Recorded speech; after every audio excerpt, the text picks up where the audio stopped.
ಮಲಿನ ತೊಳೆವ ಜ್ಯೋತಿ ಹೃದಯ ಶುದ್ಧಗೊಳಿಪ ಜ್ಯೋತಿ ಹೃದಯ ಶುದ್ಧಗೊಳಿಪ ಜ್ಯೋತಿ ಭವದ ಭೀತಿ ಹರಿವ ಜ್ಯೋತಿ ಭವದ ಭೀತಿ ಹರಿವ ಜ್ಯೋತಿ ಜ್ಯೋತಿ ಬೆಳಗಿಸು ಆತ್ಮ ಜ್ಯೋತಿ ಬೆಳಗಿಸು.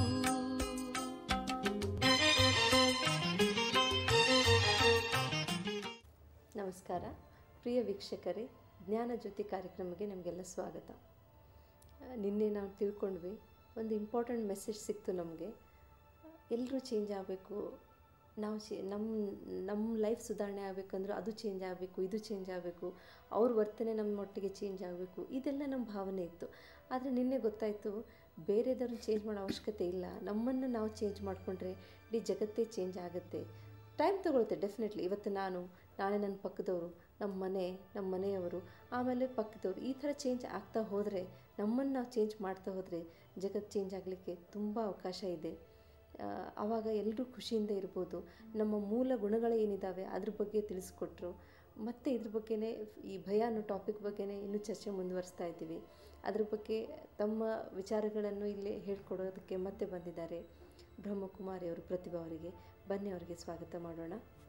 ನಮಸ್ಕಾರ. ಕಾರ್ಯಕ್ರಮಕ್ಕೆ ಸ್ವಾಗತ. ನಿನ್ನೆ ಹೇಳಿದ ವಿಚಾರ ಎಲ್ರಿಗೂ ತುಂಬ ಇಷ್ಟ ಆಗಿದೆ. ತುಂಬ ಕರೆಗಳು ಬಂತು. ಮನೇಲಿ ಹೋದ್ಮೇಲೆ ಎಲ್ಲರೂ ಹೇಳಿದರು ತುಂಬ ಚೆನ್ನಾಗಿದೆ ಅಂತ ಹೇಳಿ. ಈಗ ಇನ್ನೂ ಒಂದು ಪ್ರಶ್ನೆ, ಕಾಮನ್ ಆಗಿ ನಾವೆಲ್ಲ ಪ್ರಶ್ನೆ ಅನ್ನೋಕ್ಕಿಂತ ವಿಚಾರ ಎಲ್ಲರೂ ನಾವು ಅಂದ್ಕೊಂಡಿದ್ದೀವಿ, ಒಂದು ಮನುಷ್ಯ ತಪ್ಪು ಮಾಡಬಾರ್ದು ಅಂತಂದರೆ ಆ ಒಂದು ಕಾರ್ಯ ಜೊತೆ ಏನಿದೆ ಅದು ಭಯ ಇರಬೇಕು ಅಂಥೇಳಿ. ಒಂದು ಎಕ್ಸಾಂಪಲ್ ನಾನು ಇಲ್ಲಿ ಹೇಳಲಿಕ್ಕೆ ಇಷ್ಟಪಡ್ತೀನಿ. ಕಳ್ತನ ಮಾಡಬಾರ್ದು ಅಂತ ನಾವು ಮಕ್ಕಳಿಗೆ ಹೇಳ್ಕೊಡ್ತೇವೆ. ಕಳ್ತನ ಮಾಡಾದಮೇಲೆ ಏನಾಗುತ್ತೆ, ಪೊಲೀಸ್ ಬಂದು ತೊಗೊಂಡು ಹೋಗ್ತಾರೆ, ಜೈಲಿಗೆ ಹೋಗ್ತೀಯಾ, ಇದೊಂಥರ ನಾವು ಭಯ ಮಗುವಿನಲ್ಲಿ ನಾವು ಫೀಡ್ ಮಾಡ್ತೀವಿ. ಇಲ್ಲಾಂದರೆ ಹೊಡಿತೀವಿ, ನೀ ಹೀಗೆ ಮಾಡಬಾರ್ದು ಅಂತ. ಆ ಮಗುವಿಗೆ ನನ್ನ ತಂದೆ ತಾಯಿ ಹೊಡಿತಾರೆ ಅಂಥೇಳಿ ಆ ಕೆಲಸ ಮಾಡಲ್ಲ.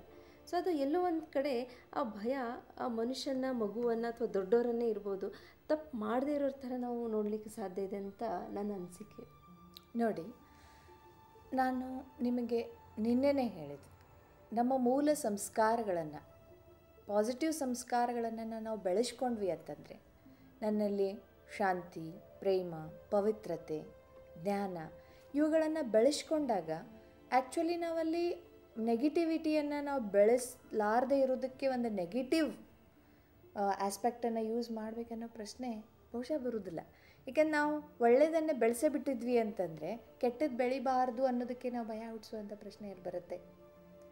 ಆ್ಯಕ್ಚುಲಿ ನಾನು ಸತ್ಯತೆಯನ್ನು ನನ್ನ ಮಗುವಿನಲ್ಲಿ ಅಥವಾ ನನ್ನಲ್ಲಿ, ನಮ್ಮ ಆಫೀಸ್ನಲ್ಲಿ ಆ ಸತ್ಯತೆಯ ವ್ಯಾಲ್ಯೂ ಕಡೆಗೆ ಭಾಳಷ್ಟು ಗಮನ ಕೊಟ್ಟು, ನಾನು ಯಾರು ಅನ್ನೋದನ್ನು ನಾನು ಅರ್ಥಕೊಂಡು ನಾನು ಅದನ್ನು ಬೆಳೆಸ್ಕೊಂಡು ಇನ್ನೊಬ್ಬರಲ್ಲೂ ನಾವು ಬೆಳೆಸಿದ್ವಿ ಅಂತಂದರೆ ನಾವೇ ಅದು ಆ್ಯಕ್ಚುಲಿ ಅವರಿಗೆ ನಾವು ಜ್ಞಾನ ಬೆಳೆಸ್ದಾಗೇ. ಜ್ಞಾನ ಇದ್ದಲ್ಲಿ ಭಯ ಇರೋದಿಲ್ಲ, ಯಾವುದಾದ್ರೂ ಒಂದಿರುತ್ತೆ. ಆ್ಯಕ್ಚುಲಿ ನಮ್ಮಲ್ಲಿ ಭಯ ಇರೋದಕ್ಕೊಂದು ಮೂಲ ಕಾರಣ ಏನು ಅಂತಂದರೆ ಜ್ಞಾನದ ಕೊರತೆ. ಯಾವುದ್ರ ಬಗ್ಗೆ ನಮಗೆ ಜ್ಞಾನದ ಕೊರತೆ ಇದೆಯೋ ಅದ್ರ ಬಗ್ಗೆ ಭಯ ಇರುತ್ತೆ. ನಾವು ಯಾವಾಗ ಜ್ಞಾನವನ್ನು ಬೆಳೆಸ್ತೀವಿ, ಈಗ ಸ್ವಿಮ್ಮಿಂಗ್ ಬಗ್ಗೆ, ಈಜುವ ಬಗ್ಗೆ, ನೀರಿನ ಬಗ್ಗೆ ನನಗೆ ಭಯ ಇದೆ ಅಂತಂದರೆ, ನನಗೆ ಅದ್ರ ಬಗ್ಗೆ ನಾಲೆಜ್ ಇತ್ತು, ನಾನು ಹೀಗೆ ಸ್ವಿಮ್ ಮಾಡ್ಬೋದು, ನಾನು ಹೀಗೆ ತೇಲಲಿಕ್ಕೆ ಸಾಧ್ಯ ಇದೆ, ಹೀಗೆ ಕೈಕಾಲು ಬಡಿದ್ರೆ ಅಂತಂದರೆ ನನಗೆ ಆ ನೀರಿನಲ್ಲಿ ಯಾರಾದರೂ ದುಗ್ಸಿದ್ರೂ ಕೂಡ ನನಗೆ ಅದ್ರ ಬಗ್ಗೆ ಭಯ ಇರೋದಿಲ್ಲ. ಹಾಗೆ ಎಷ್ಟೋ ವಿಷಯ ಬಗ್ಗೆ ನಮಗೆ ಸುಮ್ಮನೆ ಭಯ ಇರುತ್ತೆ, ಆದರೆ ಅದ್ರ ಬಗ್ಗೆ ನಾಲೆಜ್ ನಮಗಿತ್ತು ಅಂತಂದರೆ ನಮ್ಗೆ ಆ ಭಯ ಆಟೋಮೆಟಿಕಲಿ ಕಡಿಮೆ ಆಗುತ್ತೆ. ಹಾಗೆಯೇ ನಾವು ಇವಾಗ ನಾಲೆಜನ್ನು ಬೆಳೆಸೋದ್ರ ಕಡೆಗೆ ಜಾಸ್ತಿ ಗಮನ ಕೊಟ್ವಿ ಅಂದರೆ, true knowledge about my self, about ಕರ್ಮ ಸಿದ್ಧಾಂತ, ಏನು ಮಾಡಿದ್ರೆ ಏನಾಗುತ್ತೆ ಅನ್ನೋ ಇದೆಲ್ಲವನ್ನು ನಾವು ಭಾಳ ಸ್ಪಷ್ಟವಾಗಿ ಚಿಕ್ಕ ಮಕ್ಕಳಿದ್ದಾಗಿನಿಂದನೂ ನಾವು ಮಕ್ಕಳಿಗೆ ಹಾಗೆ ಚರ್ಚೆಯಲ್ಲಿ, ಹಾಗೆ ಸಹಜ ಮಾತಿನಲ್ಲಿ ನಾವು ಅದನ್ನು ಚರ್ಚೆ ಮಾಡ್ತಾ ಇದ್ವಿ, ಅದನ್ನು ಸ್ಪಷ್ಟಪಡಿಸ್ತಾ ಇದ್ವಿ ಅಂತಂದರೆ ಎಲ್ಲೋ ಒಂದು ಕಡೆಗೆ ನಾವು ನೀನು ಈ ತಪ್ಪು ಮಾಡಿದ್ರೆ ಅಥವಾ ತಪ್ಪು ಮಾಡದೇ ಇರಲಿ ಅನ್ನೋದಕ್ಕೆ ನಾವು ಭಯ ಹುಟ್ಟಿಸೋದು ಬೇಕಾಗೋದೇ ಇಲ್ಲ, ಅವಶ್ಯಕತೆನೇ ಬರೋದಿಲ್ಲ. ಸೊ ನಾವು ಅದನ್ನು ಬೆಳೆಸುವಾಗಲೇ ಸರಿಯಾಗಿ ಬೆಳೆಸ್ಬಿಟ್ಟಿದ್ವಿ ಅಂತಂದರೆ, ಕಸ ಬರದ ಹಾಗೆ ನೋಡ್ಕೊಂಡಿದ್ವಿ ಅಂದರೆ ನಂತರ ಕಸ ಬೀಳೋ ಪ್ರಶ್ನೆನೇ ಅಲ್ಲ, ತೆಗಿಯೋ ಅದು ಬೆಳೆಯೋ ಪ್ರಶ್ನೆನೇ ಇಲ್ಲ. ತಾನಾಗೆ ಬಂದು ಬೀಳೋದು ಬೇರೆ, ಬಟ್ ಅಲ್ಲಿ ಬೆಳೆಯೋಕ್ಕೆ ನಾವು ಅವಕಾಶ ಅಂದಂಗೆ ನಾವು ಅದನ್ನು ವಾತಾವರಣ ನಿರ್ಮಾಣ ಮಾಡಿದ್ವಿ ಅಂತಂದರೆ ಅಲ್ಲಿ ಅದು ಬರೋದೇನೇ ಇಲ್ಲ. ಸೊ ನಮಗೆ ಮೊದಲು ಭಯ ಇದೆ ಅವರೆಲ್ಲ ತಪ್ಪು ಮಾಡಿಬಿಡ್ತಾರೆ ಅಂತ. ಅದಕ್ಕೆ ಒಂದು ಮೂಲ ಕಾರಣ ಏನಂತಂದರೆ I am not stable inside. Because ನಾನು ಯಾಕೆ ಸ್ಟೇಬಲ್ ಇಲ್ಲ ಅಂತಂದರೆ because I am uncomfortable. And again why I am uncomfortable ಅಂತಂದರೆ ನಾನು ನೆಗೆಟಿವ್ ವ್ಯಾಲ್ಯೂಸ್ ಜೊತೆಗೆ ಜೀವನ ಮಾಡ್ತಾಯಿದ್ದೀನಿ ಇವತ್ತು.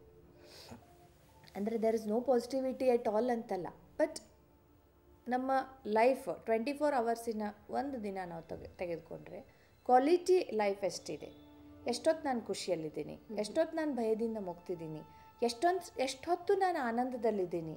ಅಲ್ಟಿಮೇಟ್ಲಿ ಯಾವಾಗ ನಿಮ್ಮ ಜೀವನವನ್ನು ನೀವು ಮಾಪನೆ ಮಾಡುವಾಗ ಅಂದರೆ am I successful in life when you take this. ಹೇಗೆ ನಾವು ಅಳತೆ ಮಾಡೋದು? ಈಗ ಜ್ವರ ಬಂದರೆ ನಾವು ಅಳತೆ ಮಾಡ್ತೀವಿ ಥರ್ಮಾಮೀಟ್ರಿಂದ, ಬಟ್ ವಾತಾವರಣದಲ್ಲಿ ಎಷ್ಟು ತಾಪ ಅಥವಾ ಎಷ್ಟು ಚಳಿ ಇದೆ ಅದನ್ನು ನಾವು ಮಾಡ್ಬೋದು ಬಾರೋಮೀಟ್ರದಿಂದ. ಬಟ್ ಇದನ್ನು ಹೇಗೆ ನಾವು ಅಳತೆ ಮಾಡೋದು? How successful am I? ಅದನ್ನ ಅಳತೆ ಮಾಡಬೇಕಂದ್ರೆ how happily I have led my life. ಅಂದರೆ ಕ್ರೋನೋವೈಸಿಸ್ ಕೈರೋ ಆಗುತ್ತೆ. ಕ್ರೋನೋವೈಸಿಸ್ ಕೈರೋ ಅಂತಂದರೆ ನಾನು ಭಾಳ ಉದ್ದನೆಯ ಜೀವನ ಮಾಡಿದ್ದೆ ಅಂದರೆ ಸಪೋಸ್ ನೀವೀಗ 35 ಇಯರ್ಸ್ ಏಜ್ ನಿಮಗಾಗಿದೆ, ಈಗ you have lived for 35 years, but how many years are how many months are how many days were you happy away from fear, comfortable? And when we are actually seeing these things, chronovisis cairo, ಇದನ್ನು ನಾವು ಯಾವಾಗ ನಾವು ratio ನೋಡ್ತೀವಿ, somewhere we see that again we are away from our true values, our true self. ನಾವು ದೂರ ಹೋದಾಗನೇ ಈ ಭಯ ಬರೋದು. ನಾವು ಅದು ಮತ್ತೆ ನಮ್ಮ ಮಕ್ಕಳಾಗಲಿ ಅಥವಾ ನಮ್ಮ ಸಬಾರ್ಡಿನೇಟ್ಸ್ ಆಗಲಿ ಮತ್ತೆ ಅದೇ ತಪ್ಪುಗಳನ್ನು, ಅಂದರೆ ತಪ್ಪು ಮಾಡ್ತಿದ್ದವನಿಗೆ ಮತ್ತೆ ಒಂದು ತಪ್ಪನ್ನು ಮಾಡಿದವನಿಗೆ ಇನ್ನೊಂದು ತಪ್ಪು ಮಾಡೋದು ಸ್ವಾಭಾವಿಕ. ಬಿಕಾಸ್ ಆ ತಪ್ಪನ್ನು ಮುಚ್ಚಬೇಕಲ್ಲ.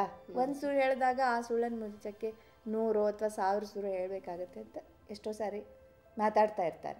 ಸಹಜವಾಗಿ ಚರ್ಚೆಯಲ್ಲಿ ಬರುತ್ತೆ ಈ ಮಾತು. ಹಾಗೆ ನಾವು ಒಳ್ಳೆ ವ್ಯಾಲ್ಯೂವನ್ನು ಈಗಾಗಲೇ ಬೆಳೆಸೇ ಬಿಟ್ಟಿದ್ವಿ, ಬೆಳೆಸ್ತಾ ಇದ್ದೀವಿ, ನನ್ನಲ್ಲೂ ಬೆಳೆಸ್ಕೊಂಡಿದ್ದೀನಿ ಅಂದರೆ I am A demonstration for others. ನಾನು ತುಂಬ್ಕೊಂಡಿದ್ದೀನಿ ಆ ವ್ಯಾಲ್ಯೂಸ್ ಅಂದರೆ ಐ ಆಮ್ ಡೆಮಾನ್ಸ್ಟ್ರೇಟಿಂಗ್ ದೋಸ್ ವ್ಯಾಲ್ಯೂಸ್. ನಾನು ನನ್ನ ಜೀವನದಿಂದ ಪ್ರತ್ಯಕ್ಷ ಮಾಡ್ತಾ ಇದ್ದೀನಿ. ನ್ಯಾಚುರಲಿ ಅದನ್ನು ಇನ್ನೊಬ್ಬರು ಅದನ್ನು ನೋಡಿ ಕಲಿತಾರೆ. ಸೊ ಬಿಕಾಸ್ ನನ್ನಲ್ಲಿ ಆ ವ್ಯಾಲ್ಯೂಸ್ ಇಲ್ಲ ಅಂದರೆ, ವ್ಯಾಲ್ಯೂಸ್ ಇಲ್ಲ ಅಂದರೆ ಐ ಡೋಂಟ್ ಸೇ ಕಂಪ್ಲೀಟ್ಲಿ ಇಲ್ಲ, ಬಟ್ 100% ಇಲ್ಲ. 100% ನಾನು ನನ್ನ ವ್ಯಾಲ್ಯೂಸ್ದಿಂದ ಜೀವನ ಮಾಡ್ತಾಯಿಲ್ಲ. ಶಾಂತಿಯಿಂದ, ಪ್ರೇಮದಿಂದ, ಆನಂದದಿಂದ, ಪವಿತ್ರತೆಯಿಂದ, ಟ್ರೂ ನಾಲೆಜ್ದಿಂದ ನಾನು ಜೀವನ ಮಾಡ್ತಾ ಇಲ್ಲ ಅನ್ನೋ ಕಾರಣದಿಂದನೇ ಇವತ್ತು ನಮಗೆ ತಪ್ಪು ಮಾಡದೇ ಇರಲಿ ಅನ್ನೋದಕ್ಕೆ ನಾವು ಭಯವನ್ನು ಒಂದು ಆಧಾರವಾಗಿಟ್ಕೊಂಡಿದ್ದೀವಿ. ಇನ್ನೊಬ್ಬರಿಗೆ ನಾವು ಭಯ ಹುಟ್ಟಿಸಿದ್ರೆ ಅವ್ರು ತಪ್ಪು ಮಾಡಲ್ಲ ಅಂತ. ಬಟ್ ಆ್ಯಕ್ಚುಲಿ ನಮಗೆ ಟ್ರೂ ನಾಲೆಜ್ ಇದ್ರೂ ಕೂಡ ನಾವು ಆ ತಪ್ಪುಗಳನ್ನು ಮಾಡೋಕ್ಕೆ ಹೋಗೋದೇ ಇಲ್ಲ.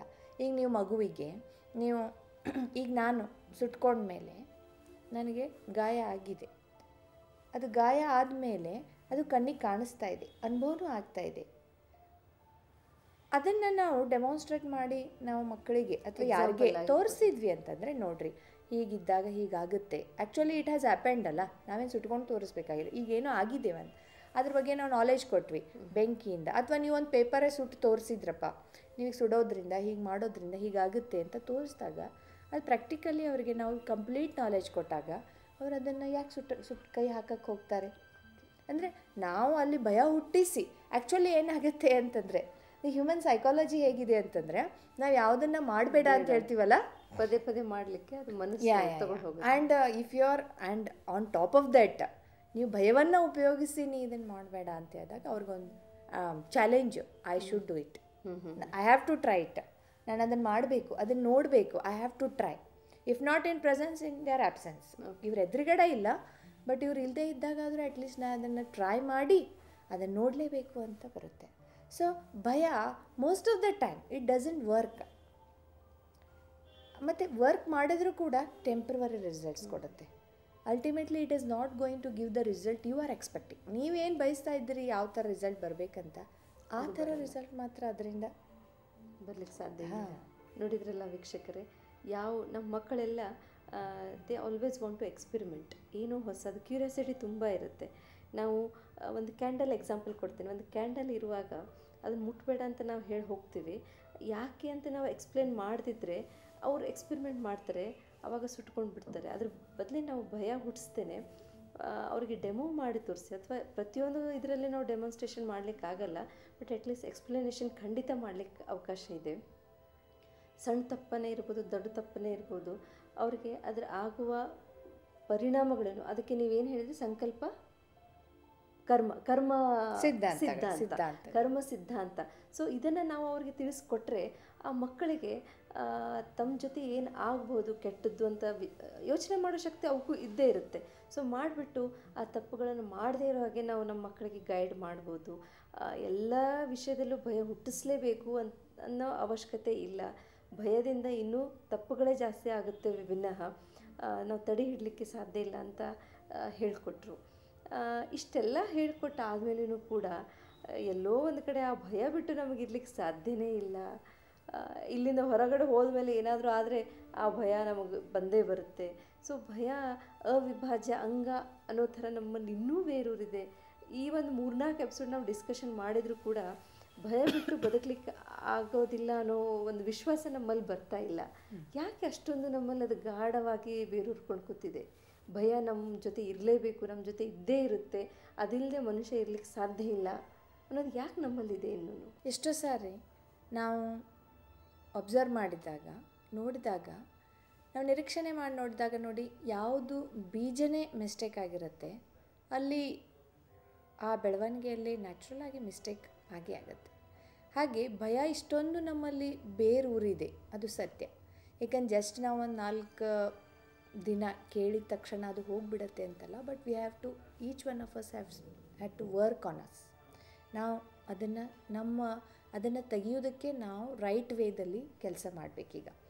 ಅದೇನು ಕೆಲಸ ಅಂತಂದರೆ ಫಸ್ಟ್ ಆ್ಯಂಡ್ ಫಾರ್ಮೋಸ್ಟ್ ಅದು ಬೇರೆ ಹೇಗೆ ಊರ್ತು ಅನ್ನೋದನ್ನು ನಾವು ನೋಡ್ಲಿಕ್ಕೆ ಸಾಧ್ಯ ಇದೆ. ನಂತರ ನಾವು ಅದೇನು ಮಾಡಬೇಕು ಅಂತ ನೋಡೋಣ. ಈಗ ಇವನ್ ನಾವು ನೋಡ್ತೀವಿ, ನಮ್ಮ ಭಾರತ ದೇಶದಲ್ಲಿ ಒಂದು ಪದ್ಧತಿ ಇದೆ, ಇತ್ತು ಆ್ಯಕ್ಚುಲಿ, ಈಗಲೂ ಕೂಡ ಸ್ವಲ್ಪ ಇದೆ. ಈ ಗರ್ಭಿಣಿ ಸ್ತ್ರೀಯರಿಗೆ ಪ್ರೆಗ್ನೆಂಟ್ ಇದ್ದಾಗಲೂ ಕೂಡ, ಅಂದರೆ ಒಂದು ಮಗು, ಒಂದು ಶಿಶು ತನ್ನ ತಾಯಿಯ ಗರ್ಭದಲ್ಲಿ ಇದ್ದಾಗಲೂ ಕೂಡ ಆ ಮಗುವಿಗೆ ಸಂಸ್ಕಾರಗಳನ್ನು ಕೊಡಬೇಕು ಅನ್ನುವಂಥ ಒಂದು ಪದ್ಧತಿ ಭಾರತ ದೇಶದಲ್ಲೇ ಇದೆ. ಇದನ್ನು ನಾವೆಲ್ಲೂ ಕಾಣೋದಿಲ್ಲ, ಇದು ಕೂಡ ನಮ್ಮ ಭಾಗ್ಯ. ಅದಕ್ಕೆ ಈ ಭಾರತ ದೇಶದಲ್ಲಿ ಇದಿದ್ದರೆ ಅಲ್ಲಿ ನೀವು ಒಳ್ಳೊಳ್ಳೆ ಕಥೆಗಳನ್ನು, ಆಧ್ಯಾತ್ಮಿಕತೆಯನ್ನು ಎಲ್ಲವನ್ನು ಕೊಡ್ರಿ ಅಂತ ಹೇಳಿದ್ರು. ಯಾಕಂದರೆ ಮೊದಲೇ ಬೀಜ ನಾವು ಆವಾಗ ಬಿತ್ತಾ ಇದ್ದೀವಿ. ಬೀಜ ಏನು ಬಿತ್ತಾ ಇದ್ದೀವಿ ಅಂತಂದರೆ when I am in the home ಇಟ್ ಸೆಲ್ಫ್, ನಾವೆಷ್ಟು ಒಳ್ಳೆಯ ವಿಚಾರಗಳನ್ನು ನಾವು ಕೊಡ್ತಾ ಹೋಗ್ತೀವಿ ನಮ್ಮ ತಾಯಿಗೆ, ಆ ತಾಯಿಯ ವೈಬ್ರೇಷನ್ಸ್ ಪಾಸಿಟಿವ್ ಇರಲಿ ನೆಗೆಟಿವ್ ಇರಲಿ ಆ ವೈಬ್ರೇಷನ್ಸನ್ನೇ ಆ ಮಗು ಕ್ಯಾರಿ ಮಾಡ್ತಾರೆ. ಈಗ ನನ್ನ ಹತ್ರ ಎಷ್ಟೋ ಜನ ಚರ್ಚೆ ಮಾಡ್ತಾ ಇರ್ತಾರೆ, ನಮ್ಮ ಹತ್ರ ಬರ್ತಿರ್ತಾರೆ, ಹೇಳ್ತಿರ್ತಾರೆ. ಈಗ ಮೊನ್ನೆ ತಾನೇ ಒಬ್ಬರು ಅವ್ರು ಹೇಳ್ತಾಯಿದ್ರು, ಅಂದರೆ ಅವ್ರ ಸಿಸ್ಟರ್ ಅಥವಾ ಅವ್ರ ಪೇಷಂಟ್ ಡೆಲಿವರಿಗಿಂತ ಅವ್ರ ಫಸ್ಟ್ 2-3 ಬೇಬೀಸ್ ಅವ್ರಿಗೆ ಅಬಾರ್ಷನ್ ಆಯಿತು. ಸೊ ನಂತರ for the 3rd time 4th time ಹೀಗಿದ್ದಾಗ ಅವ್ರಿಗೆ ನ್ಯಾಚುರಲಿ ಆ ಭಯ ಹುಟ್ಟಿರುತ್ತೆ ಮನಸ್ಸಲ್ಲಿ. ಅಂದರೆ ಈ ಬೇಬಿನೂ ಎಲ್ಲಿ ಫೇಲ್ ಆಗಬಾರ್ದು, ಅಬಾರ್ಟ್ ಆಗಬಾರ್ದು ಅಂತ ಹೇಳಿ ಅವ್ರು ಬಹಳ ಟೂ ಮಚ್ ಕೇರ್ಫುಲ್ ಆದರು. ಅಂದರೆ too much fearful. Actually careful ಇನ್ನೂ ಚಲೋ, but she was fearful weather this will also fail. ಹೀಗೆ ಪ್ರತಿಯೊಂದು ಹೆಜ್ಜೆ ಇಡುವಾಗ, ಪ್ರತಿಯೊಂದು ಕೆಲಸ ಮಾಡುವಾಗ, ತಿನ್ನುವಾಗ ಒಂದು ಹೆಜ್ಜೆ ಕೂಡ ಇಡಬೇಕಂತಂದರೆ ಎಲ್ಲಿ ನಾನು ನೀರು ಮೇಲೆ ಕಾಲಿಟ್ಟು ಜಾರ್ ಬಿದ್ದರೆ ಮತ್ತೆ ಎಲ್ಲಿ ಬೇಬಿ ಫೇಲ್, ಈ ಥರ ಪ್ರತಿಯೊಂದು ವಿಷಯ ನಾನು ಇದನ್ನು ತಿಂದರೆ ಎಲ್ಲಾದರೂ ಏನಾದರೂ ಮತ್ತೆ ಬಾಡಿಯಲ್ಲಿ ಅಪ್ಸೆಟ್ ಆಗಿ ಮತ್ತೇನಾದರೂ ಬೇಬಿ ಫೇಲ್ ಆಗ್ಬೋದು. ಮತ್ತು ಇನ್ನು ಈ ಥರ ಪ್ರತಿ ಹೆಜ್ಜೆಯಲ್ಲೂ ಅವರು ತುಂಬ ಕಾಳಜಿನೂ ವಹಿಸಿದ್ರು, ಆದರೆ ಭಯದಿಂದ. ಆ ಭಯ ಹೇಗೆ ಅದು ಆ್ಯಕ್ಚುಲಿ ಆ ಮಗುವಿನ ಮೇಲೆ ಪರಿಣಾಮ ಇವತ್ತಾಗಿದೆ ಅಂತಂದರೆ, ಆ ಮಗು ಈಗಾಗಲೇ 3 ವರ್ಷದವಳಿದ್ದಾಳೆ, 3.5 years. ಸೊ ಆ ಮಗು, ಆ ಹುಡುಗಿ ಇವತ್ತಿಗೆ ಒಂದು ಕಾಕ್ರೋಚ್ ನೋಡಿದ್ರೂ ಅವಳಿಗೆ ಭಯ, ಒಂದು ಜೋರಾಗಿ ಒಂದು ಧ್ವನಿ ಕೇಳಿದ್ರೆ ಭಯ, ಪ್ರತಿ ಒಂದು ವಿಷಯದಲ್ಲೂ ಮಳೆ ಅಂದರೆ ಭಯ, ಜಾಸ್ತಿ ಗಾಳಿ ಅಂದರೆ ಭಯ. ಅಂದರೆ ಆ ತಾಯಿ ಹೇಗೆ ಅದನ್ನು ಎಕ್ಸ್ಪೀರಿಯೆನ್ಸ್ ಮಾಡಿದ್ಲೋ ಅದನ್ನೆಲ್ಲ ಆ ಮಗು ಈಗ ನ್ಯಾಚುರಲಿ ಎಕ್ಸ್ಪೀರಿಯೆನ್ಸ್ ಮಾಡ್ತಾಯಿದೆ. ಅವಳಿಗೆ ಅದ್ರ ಬಗ್ಗೆ ಭಯ ಹುಟ್ಟಿಸೇ ಇಲ್ಲ, ಬಟ್ ಸ್ಟಿಲ್ ಶಿ ಈಸ್ ಎಕ್ಸ್ಪೀರಿಯೆನ್ಸಿಂಗ್. ಅಂದರೆ somewhere we can see the effect. ಅಂದರೆ ಊಂಬಲ್ಲಿ ಇದ್ದಾಗಲೂ ಕೂಡ ಆ ಮಗುವಿಗೆ ಹೇಗೆ ಆ ಭಯ ಹುಟ್ಟು, ಅದೇ ನಂತರ ಆ ಮಗುವಿನ ತಕ್ಷಣ, ಆ ಮಗುವಿನ ಡೆಲಿವರಿ ಆದ ತಕ್ಷಣ ಅವಳಿಗೆ ಅವಳು ಅದೇ ತಾಯಿಗೆ ಇನ್ನೊಂದು already she was ready for another baby, second baby. So ಆ ಟೈಮಲ್ಲಿ ಶಿ ವಾಸ್ ರಿಲ್ಯಾಕ್ಸ್ಡ್. ಅವ್ರು ಎಕ್ಸ್ಪ್ಲೇನ್ ಮಾಡಿದ್ದು ಹಾಗೆ ನನ್ನ ಹತ್ರ ಮಾತಾಡುವಾಗ, she was relaxed and she was already feeling confident. ಬಂದಿದೆ, ಸೊ ಕಾನ್ಫಿಡೆಂಟ್. ಸೊ ಈ ಥರ ಇದ್ದಾಗ ಆ ಎರಡನೇ ಮಗು ಏನು ಹುಟ್ಟಿದೆಯಲ್ಲ, ಅವನು completely different from the first child. That he tries to experiment everything. He'll try catch the cockroaches, he'll tear it, means he'll kill it, he'll hold everything, he enjoys his rain, everything. ಎಲ್ಲನೂ enjoy ಮಾಡುತ್ತೆ ಅದು, because she was very free. Her mind was free. She had no doubts, she had no fear. Tension ಇಲ್ಲ, tension ಇಲ್ಲ, fear ಇಲ್ಲ. Actually no fear main ಅಂತಂದರೆ. So ಆ ಥರ ಇದ್ದಾಗ ಅದು ಹೇಗೆ ಎಫೆಕ್ಟ್ ಆಗುತ್ತೆ ಅಂದರೆ, ಬೇರೆ ಯಾಕೆ ಸ್ಟೋರಿ ಇದೆ ಅಂದರೆ ಇಟ್ ಸ್ಟಾರ್ಟ್ಸ್ ದೇರ್. ಸೊ ನಾವು you cannot blame your mothers. Actually ಹೇಳ್ಬೇಕಂದ್ರೆ ನಾವೆಲ್ಲ ನಮ್ಮ ಮದರ್ಸನ್ನು ಬ್ಲೇಮ್ ಮಾಡೋಕ್ಕಾಗಲ್ಲ. ಬಟ್ ಈಗ ನಾವು ಇಂಟೆನ್ಷನಲ್ಲಿ ಈಗ ಅದನ್ನು ತೆಗಿಬೇಕಾಗತ್ತೆ. That's a different thing. ನಾವೀಗ ಪರ್ಪಸ್ಲಿ ನಾವು ಅದನ್ನು ತೆಗಿಬೇಕು. We have to work a lot. But ಬೇರೆ ಯಾಕೆ ಊರಿದೆ ಇಷ್ಟು ಕೇಳಿದ್ಮೇಲೂ ಅಂತಂದರೆ ಅಲ್ಲಿ ಆಳ ಇದೆ ಭಾಳಷ್ಟು.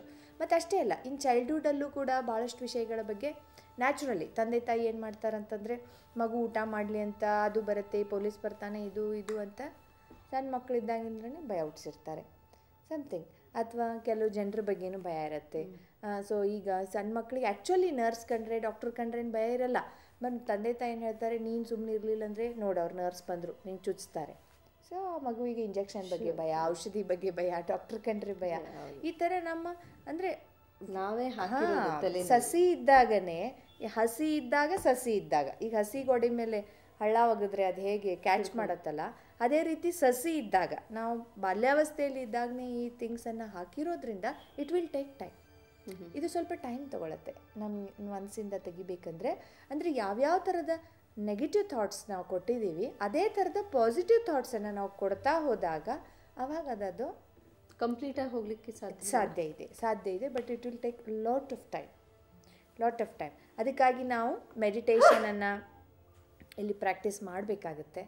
Because I have to first of all change my thoughts. Ultimately ಭಯ ಅನ್ನೋದು ಕೂಡ ಒಂದು ಫೀಲಿಂಗ್, ಆ್ಯಂಡ್ ಫೀಲಿಂಗ್ಸ್ ಎಲ್ಲಿಂದ ಬರುತ್ತೆ? From thoughts. ಸೊ ನಾನು ಥಾಟ್ಸನ್ನು ಚೇಂಜ್ ಮಾಡಬೇಕು. Thoughts are the seeds. ಅದಕ್ಕೆ ಆ ಥಾಟ್ಸನ್ನು ನಾವು ಚೇಂಜ್ ಮಾಡಿದ್ವಿ ಅಂತಂದರೆ ನ್ಯಾಚುರಲಿ ನಮ್ಮಲ್ಲಿ ಆ ಫೀಲಿಂಗೇ ಚೇಂಜ್ ಆಗುತ್ತೆ.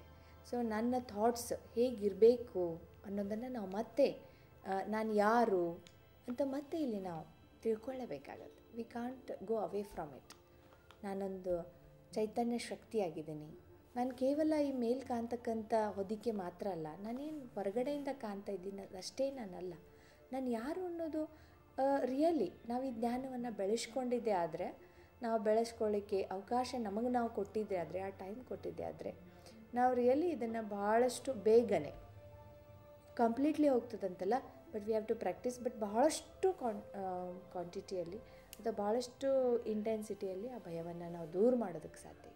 ಭಯ ಅನ್ನೋದು ಮಗುವಿನ ಯಾವಾಗ ವೂಮ್ನಲ್ಲಿರುತ್ತೆ, ಗರ್ಭದಲ್ಲಿರುತ್ತೆ, ಆವಾಗಿಂದ ಬೇರೂರು ಬಂದಿರುತ್ತೆ.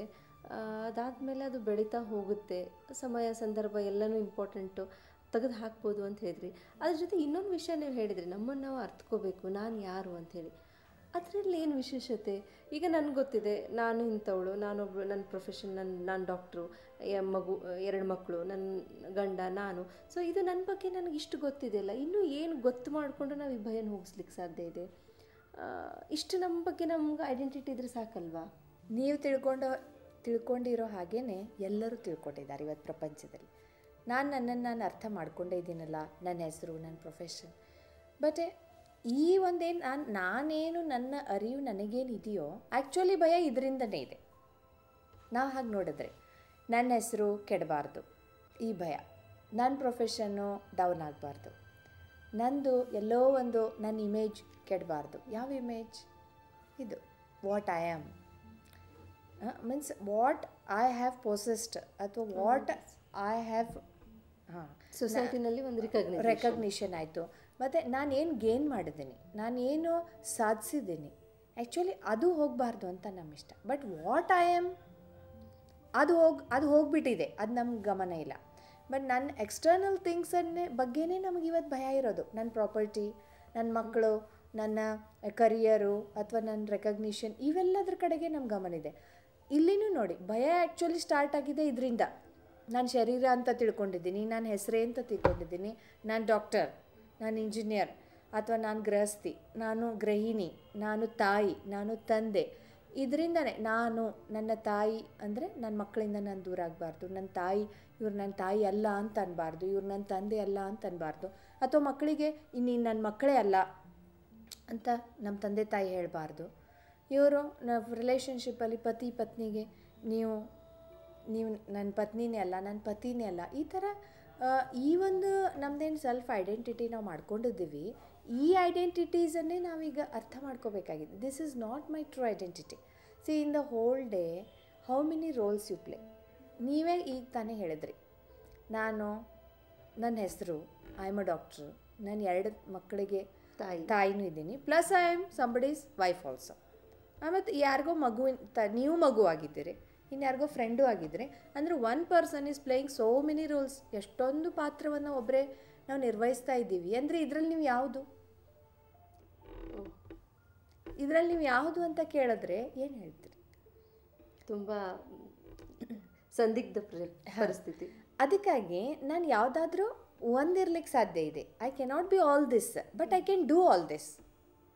ಸಿ, ನಾನು ಇವತ್ತು ಈಗ ಕಾರಲ್ಲಿ, ಜೀಪಲ್ಲಿ, ಏರೋಪ್ಲೇನಲ್ಲಿ, ಟ್ರೈನಲ್ಲಿ ಎಲ್ಲದರಲ್ಲೂ ಟ್ರಾವೆಲ್ ಮಾಡ್ತೀನಿ. But I am not all those things. I am not car, I am not train, I am not plane and all those things, but I am travelling. So ನಾನು ಡಾಕ್ಟ್ರು ಆಗ್ತೀನಿ, ನಾನು ಮದರು ಆಗ್ತೀನಿ, ನಾನು teacher ಆಗ್ತೀನಿ, ನಾನು friend ಆಗ್ತೀನಿ. I can be so many things, but who am I? I have to be only one, and that only one is ಇಟ್ ಸೆಲ್ಫ್ ಐ. ಅದು ಚೈತನ್ಯ ಶಕ್ತಿ. ಆ ಚೈತನ್ಯ ಶಕ್ತಿ ಆತ್ಮ ನಾನಾಗಿದ್ದೇನೆ. ಅಂದರೆ ನಾನು ಒಂದು ಇನ್ನರ್, ಕಣ್ಣಿಗೆ ಕಾಣದೇ ಇರತಕ್ಕಂಥ ಸೂಕ್ಷ್ಮಾತಿ ಸೂಕ್ಷ್ಮ ಆತ್ಮ ಮತ್ತು ನನ್ನ ತಂದೆ ಪರಮಾತ್ಮ ಇದ್ದಾರೆ. ಇವೆಲ್ಲ ನಾವಿಲ್ಲಿ ಈ ಪ್ರಪಂಚದಲ್ಲಿ ಇವೆಲ್ಲ ಪಾತ್ರಗಳು. ನೀವು ಇಷ್ಟೊತ್ತನ ಏನು ಎಕ್ಸ್ಪ್ಲೇನ್ ಮಾಡಿ ಹೇಳಿದ್ರೆ ಇನ್ನೂ ಅನೇಕ ಪಾತ್ರಗಳನ್ನ ನಾವು ಮಾಡ್ತಾಯಿದ್ದೆ. ಅಂಕಲ್, ಆಂಟಿ, ಅದು ಇದು, student, so many that you have not explained also, you have done. You are auntie for somebody, you were student for somebody. Even today when you meet your teachers, you say I am her student, he is student. ಈಗಲೂ ಹೇಳ್ತೀರಿ. ಅಥವಾ colleagues, so many. ಇನ್ನೂ ನೀವು ಕೆಲವು ಪಾತ್ರ ನಿಭಾಯಿಸೋರಿದ್ದೀರಿ, ನಾಳೆ ಅತ್ತೆ ಆಗ್ತೀರಿ, ನಾಳೆ ಅಜ್ಜಿ ಆಗ್ತೀರಿ. So many things are there, but I am not all those things. ನಾನು ಇದೆಲ್ಲ ಪಾತ್ರ ಮಾಡ್ತಾ ಇರುವಂಥ ಒಬ್ಬ ವ್ಯಕ್ತಿ. ನಾಳೆ ನೀವು ರಿಟೈರ್ಮೆಂಟ್ ತೊಗೊಂಡ್ರಿ, otherwise you leave your practice as a doctor, then you won't say I am a doctor, I was a doctor. ಅಂದರೆ ಆ ಡಾಕ್ಟರ್ ಇದ್ದದ್ದು ರೋಲ್ ಮುಗೀತು, but still you are alive ಅಲ್ಲ, ಯು ಆರ್ ಸ್ಟಿಲ್ ಅಲೈವ್. ಅಂದರೆ ನಾನು alive ಇದ್ದೀನಿ ಅಂದಮೇಲೆ ನಾನು ಯಾರು, ಹೂ ಆಮ್ ಐ, ಇದನ್ನು ನಾವು ಅಂಡರ್ಸ್ಟ್ಯಾಂಡ್ ಮಾಡ್ಕೊಳ್ಳುವಂಥದ್ದು ಭಾಳ ಅವಶ್ಯಕತೆ ಇದೆ. ಎಷ್ಟು ಸರ್ಪ್ರೈಸಿಂಗ್ ಅಲ್ವಾ. ಈಗ ನಾವು ಏನೋ ತಿಳ್ಕೊಂಡಿದ್ವಿ, ನಾನು ಅದು ಇದ್ದೀನಿ, ನಾನು ಇದನ್ನು ಮಾಡಿದೆ, ನಾನು ಹೇಳಿದ್ನಲ್ಲ ನನ್ನದೇ ಎಕ್ಸಾಂಪಲ್, ಇಷ್ಟೆಲ್ಲ ನಾನು ರೋಲ್ ಪ್ಲೇ ಮಾಡ್ತಾಯಿದ್ದೀನಿ. ಸೊ ಅದಕ್ಕೆ ಹೇಳಿದರು, ಇದು ನಾವೆಲ್ಲ ಪಾತ್ರಧಾರಿ, ವಿ ಆರ್ ಪ್ಲೇಯಿಂಗ್ ಆ ರೆಸ್ಪಾನ್ಸಿಬಿಲಿಟಿನ ನಾವು ಪ್ಲೇ ಮಾಡ್ತಿದ್ದೀವಿ. ಬಟ್ ಎಲ್ಲದರಲ್ಲೂ ನಾವು ಒಬ್ಬನೇ, ನಾನು ಯಾರು ಅನ್ನೋದು ಒಂದು ದೊಡ್ಡ ಪ್ರಶ್ನೆ ಈಗ ನಮ್ಮ ಮುಂದೆ ಇಟ್ಬಿಟ್ರಿ ಈಗ. ಸೊ ಅದು ತಿಳ್ಕೊಳ್ಳೋದು ತುಂಬಾ ಇದೆ. ನಿಮಗೂ ಎಲ್ಲ ಈ ಪ್ರಶ್ನೆ ಇರ್ಬೋದು, ಯಾಕಂದ್ರೆ ಪ್ರತಿಯೊಂದು ವ್ಯಕ್ತಿನೂ ತುಂಬ ಜವಾಬ್ದಾರಿಗಳನ್ನು ನಿಭಾಯಿಸ್ತಿರ್ತಾರೆ.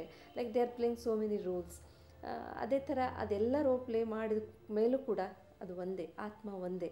ಸೊ ಆ ಮೆಸೇಜ್ ಈಗ ತುಂಬ ಚೆನ್ನಾಗಿ ನಮ್ಗೆ ಹೇಳಿಕೊಟ್ರು. ಈ ಕಾರ್ಯಕ್ರಮ ಇಲ್ಲಿಗೆ ಮುಗಿಸೋಣ. ಮತ್ತು ಇದೇ ವಿಷಯ ಬಗ್ಗೆ ಇನ್ನೂ ಚರ್ಚೆ ತುಂಬಾ ಇದೆ ಅನ್ಕೋತೀನಿ. ನಿಮಗೆಲ್ಲ ತುಂಬ ಇಂಟ್ರೆಸ್ಟ್ ಬರ್ತಿದೆ ಅಂತ ಹೇಳಿ ಮತ್ತು ನಮಗೆ ತಮ್ಮ ಟೈಮ್ ಕೊಟ್ಟು ಇಲ್ಲಿ ವಿಚಾರಗಳನ್ನ ಶೇರ್ ಮಾಡಿದ ಬ್ರಹ್ಮಕುಮಾರಿ ಪ್ರತಿಭಾ ಅವರಿಗೆ ನಮಸ್ಕಾರ ಹೇಳೋಣ. ನಮಸ್ಕಾರ. ವೀಕ್ಷಕರೇ, ಮತ್ತೆ ಸಿಗೋಣ ಮುಂದಿನ ಸಂಚಿಕೆಯಲ್ಲಿ. ಅಲ್ಲಿಯವರೆಗೂ ಕಾಯ್ತಾ ಇರಿ. ನಮಸ್ಕಾರ.